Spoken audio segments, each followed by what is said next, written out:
Hello साथीहरु, welcome first my mini blog.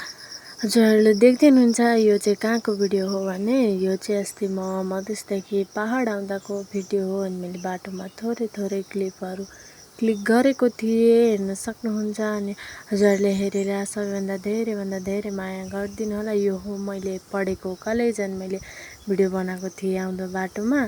अनि like comment अनि सब्सक्राइब पनि गरिदिनु होला। यो भिडियो म टिकटकमा अनि युट्युबमा पनि हाल्छु।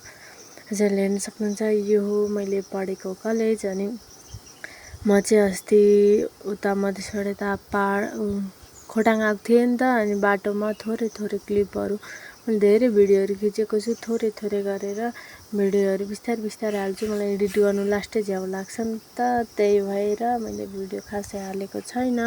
एडिट गरेर हाल्नुपर्छ। अनि मलाई खासै धेरै एडिट गर्नु पनि आउँदैन, भर्खरै एडिट गर्नुलाई मैले भिडियोहरू सिक्दैछु नि त।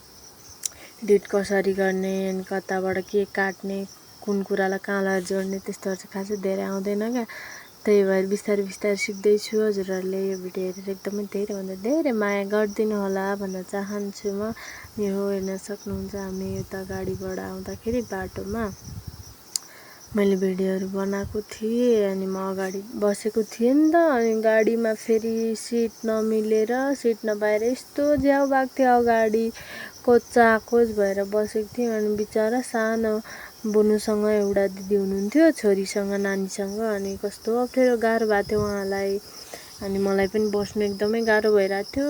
3 जना फाल्टो मान्छे अनि ड्राइभर अङ्कलसँग 4 जना बसेरको लास्टै गाह्रो भएको थियो। अनि यो चाहिँ खोलाको पुलनिर खिचेको थिएँ मैले, हेर्न सक्नुहुन्छ भिडियो चाहिँ। अनि त्यहाँ दिदीले पनि भिडियो बनाउँदै हुनुहुन्थ्यो। अनि मैले पनि भिडियो बनाएको थिएँ, युट्युबमा हाल्छु बिस्तारै जोडेर एडिट गरेर भनेर। त्यही भएर हेर्न सक्नुहुन्छ एकदमै राम्रो भ्यू थियो, एकदमै इन्जोय गर्दै। अनि सधैँ मलाई अहिले कस्तो त्यति बेला चाहिँ अरू बेला भन्दा निकै गाह्रो भएको थियो क्या मलाई गाडीमा। गाडी चढेपछि एकदमै गाडी त लाग्ने हुन्छ नि त, रिङ्गाटा लाग्ने, टाउको दुख्ने। अनि यसलाई चाहिँ भिडियो यति नै। यो भिडियो लास्टसम्म हेरेर हजुरहरूले साथ सपोर्ट दिनु होला। Thank you for watching my video. Bye bye सबैलाई।